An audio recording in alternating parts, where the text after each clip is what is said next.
galera, meu nome é Gilberto Melo e esse é o nosso curso de Umbanda. Hoje eu tô aqui para falar para vocês a respeito de Pai Oxalá. Epa babá, salve nosso Pai Oxalá.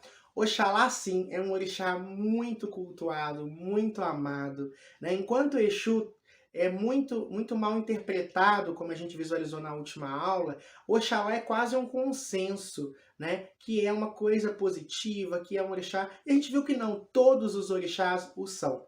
Mas existe uma associação muito forte de Oxalá com Jesus dentro do sincretismo. E Jesus é uma figura muito grata por todos nós, né? Nós temos essa divinização, esse olhar positivo para Jesus.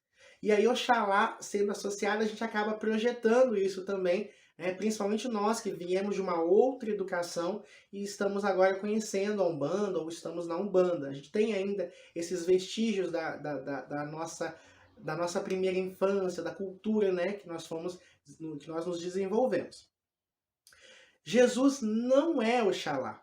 Jesus Cristo é um grande espírito, é um grande homem, né? Segundo a espiritualidade, ele seria um dos grandes arquitetos do planeta, né? Um espírito de altíssimo grau evolutivo. Eu diria que é filho de Oxalá, é um grande avatar de Oxalá no mundo, né? Os seus princípios, os seus valores. Por isso, até os guias, muitas vezes, quando vão contar uma passagem que Jesus falava, ou falam alguma coisa de Jesus, eles falam, quando Oxalá andava no mundo, Oxalá nos diz que nós devemos amar uns aos outros, por causa dessa associação muito forte dessas duas figuras.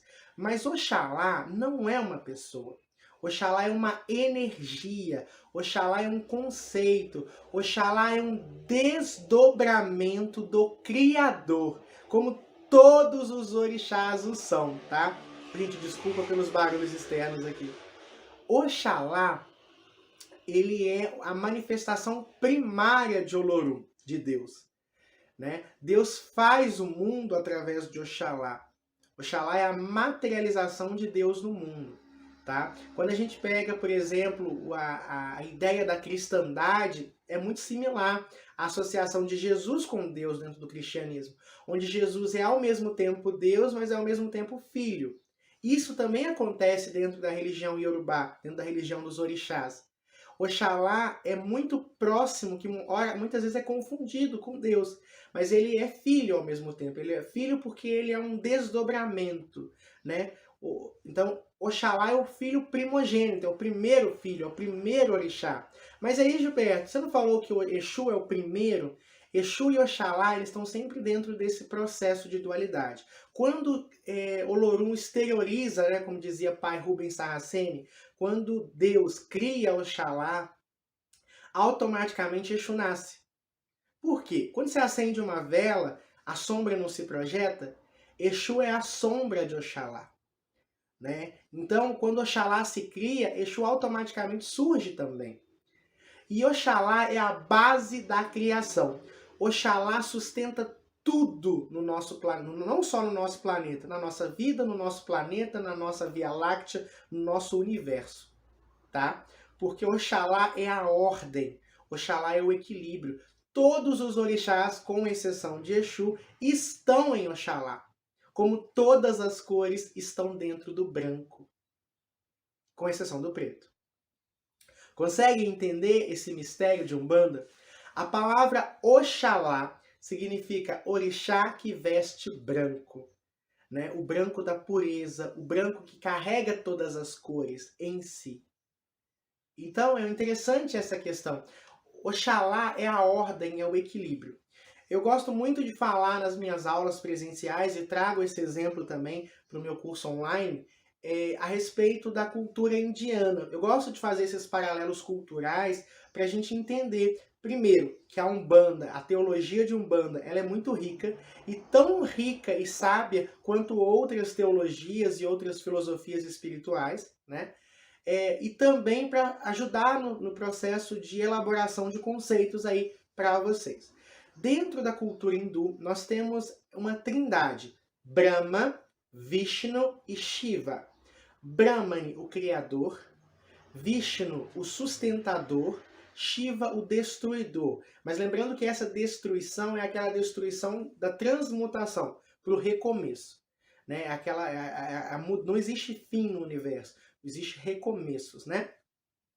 Shiva e Brahma lembra muito o aspecto Oxalá, aquele que cria e aquele que ordena a criação, que estrutura, que equilibra a criação. Oxalá está em tudo, gente. A paz, a ordem, tudo está em Oxalá. E Shiva lembra muito o aspecto de Exu, né? De trazer movimento. Então, Exu vem e abre. Oxalá vem e constrói. Exu vem e elabora a construção de Oxalá. Destrói o antigo para construir o novo. Né? Isso vale para as ideias, por exemplo. Você tem uma ideia primária, aquela ideia se assenta, e aí você vem e aprende algo novo que formula tudo aquilo. Então, esse processo Oxalá e Exu, eles estão em tudo. Né? Mas focando em Oxalá, que é o alvo dos nossos estudos, ele é a ordem, ele é o universo, ele é o equilíbrio. Por isso que a gente cultua tanto Oxalá, porque o que a gente precisa buscar na nossa vida pessoal é o equilíbrio, é a ressonância com o fluxo da vida. Os orientais chamam isso de Dharma. Né? Gilberto, você pode usar exemplos do Oriente num curso de Umbanda? Claro que posso. Primeiramente porque a Umbanda é uma organização espiritual que a gente sabe que existem há milhares de anos. A linha do Oriente é uma linha da Umbanda. E sim, a Umbanda trabalha com conceitos de karma, dharma, reencarnação e outros processos que a gente vai conversar no decorrer do tempo. Tá? Então, a questão do dharma, o dharma é Oxalá e o karma é Exu. Né? Lembra que eu falei da lei de ação e reação, que é a lei do karma. O dharma é Oxalá, o fluxo é Oxalá, o que é Oxalá. Entende? E aquele que coloca as coisas de volta no seu... Porque o que é o karma e o dharma? Vamos ter aula específica sobre isso mais adiante. Mas o dharma é o fluxo, é o equilíbrio. O dharma, tudo é perfeito, tudo é lindo, tudo é maravilhoso. Quando algo foge ao dharma, ele desenvolve o karma, que é o braço esquerdo, né, do karma. Né? Lembra a associação esquerda com a esquerda da Umbanda. Exu é o karma, que vem realinhar aquele processo que está desequilibrado ao Dharma. Entendem? Então, Oxalá é o Dharma, é o fluxo. E é o que a gente busca. Por isso que Oxalá, dentro da Umbanda, é o orixá máximo. Porque o que a gente busca acima de todas as coisas é o equilíbrio. O que a gente busca acima de todas as coisas é essa estabilidade, essa paz. Oxalá representa a fé, porque a fé e a paz, que são esses dois sinônimos de Oxalá, é o que permitem que a gente viva bem, viva no fluxo. Nós nos vestimos de branco, entre outras coisas, para homenagear Oxalá. A bandeira branca de Oxalá, né, no hino de Umbanda, a gente fala disso. Esse é o processo da Umbanda. Esse é o processo de Pai Oxalá. Conseguem compreender a riqueza desse ensinamento que eu estou trazendo para vocês? Pai Oxalá é uma força sagrada de Umbanda. Pai Oxalá é uma energia que está em tudo, é a energia primária. O seu avatar, Jesus, né, o seu filho, o seu representante, representa muito bem a paz, a humildade, o equilíbrio, a força, a fé, a liberdade, a ordem. Né? Ele vem no mundo para trazer o quê? Sabedoria, conhecimento, para organizar. Isso é a função de um avatar. Então o mundo estava perdido, Jesus veio, né, trazendo a mensagem de Oxalá, trazendo a mensagem da paz. Isso é Oxalá para nós. Seu dia na semana, aí aqui eu preciso abrir um parêntese, porque é claro que como sacerdote eu acabo trazendo a minha tradição. Mas como é um curso aberto e a nossa proposta não é criar limites, mas expandir sua consciência, vocês vão encontrar dois dias da semana que costumam ser associados ao Oxalá. Sexta-feira, principalmente no candomblé e nas umbandas cruzadas, ou seja, aquelas umbandas que sofrem forte influência do candomblé ou de religiões de matriz africana. Então, às vezes, o sacerdote se formou no candomblé ou é formado por alguém que atuou no candomblé, não importa. E aí é comum na sexta-feira. É onde muitos umbandistas, candomblecistas utilizam branco na sexta-feira em homenagem ao Oxalá, tá? Em outras tradições, como é o caso da minha casa e a minha tradição, nós cultuamos Oxalá no domingo, que é o dia do sol, que é o dia dedicado a Jesus dentro do cristianismo, tá? Mas isso é uma questão muito mais de formação, né? Porque eu tenho essa formação que meu sacerdote me passou, e além disso, porque eu sou iniciado na magia natural, e o dia do sol é domingo, então eu acabo associando, né, Jesus ao sol. E não é uma associação só minha, né? O dia escolhido para representar o nascimento dele é o dia do Sol Invictus, que é o dia do Deus Sol pagão, né? Sempre houve essa associação entre Jesus e o Sol, como há entre Maria e a Lua, tá? Então por isso que eu opto por cultuar Oxalá no domingo, tá? E as nossas entidades aqui trabalham dessa forma, mas vocês podem encontrar essa divergência e tá tudo bem, tá? Vai variar de casa para casa. Porque na verdade, isso é muito arbitrário. Ah, tal dia de tal orixá. Todos os dias são de todos os orixás. Porque os orixás estão em todos os processos. Então você acessa o orixá qualquer dia, qualquer hora. Principalmente Pai Oxalá. Porque Pai Oxalá, se Exu é a energia que movimenta o átomo, Oxalá é a ordem que mantém esse átomo do jeito que está. Né? Oxalá está em tudo, em cada átomo do universo, na ordem que o próprio universo tem. Porque se o universo não tivesse ordem, o mundo se desintegrava. Se o universo não tivesse ordem, nós estava lascado, tá? Isso é Pai Oxalá. Sua saudação Epababá, né, é uma saudação ao pai, é uma referência ao pai, a esse lado paterno. De todos os orixás, talvez o mais paterno seja Pai Oxalá, pai de todos nós. Oxalá é uma força tão maravilhosa que ele nunca nos abandona. Rege o chakra da coroa, né? Então o que acontece? Desde a pessoa mais inteligente, aquela pessoa mais ignorante, desde aquela pessoa muito rica até aquela muito pobre, desde do umbandista nato ao evangélico fervoroso, Oxalá ama, apoia e equilibra a todos nós. Oxalá nunca desiste de você. Tem um hino cristão que eu gosto muito, que fala assim: ele não desiste de você, ele se importa com você. Esse é Oxalá.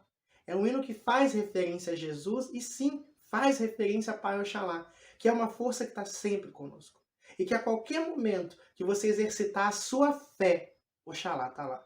E a fé que eu digo aqui não é só a fé umbandística, é todas as fés. Todo iniciado no Islã, na igreja cristã, no budismo, o ato de ter fé, você toca a força de Oxalá. Porque os orixás não pertencem a nós, eles são forças da natureza. Nós catalogamos, nós damos nomes, nós estudamos, mas os orixás eles não pertencem aos umbandistas. Orixás são forças divinas, sagradas da natureza. E todo homem que exercita a sua fé trabalha Oxalá. Até a fé em si mesma também é exercício de Oxalá. Lembra da passagem, né, onde Oxalá estava andando sobre as águas e seus discípulos pedem para andar e aí eles não conseguem porque não têm fé? A fé é de Oxalá. E a fé ali é a fé em si mesma. Né? O apóstolo, o discípulo, ele não tinha fé, ele não confiava que ele podia andar sobre as águas. Então ele não andava. Oxalá é a fé em si mesmo também. Por que a fé em si mesmo, Gilberto? Porque os orixás moram dentro de nós. O orixá, lembra que eu já falei isso para vocês, somos divinos.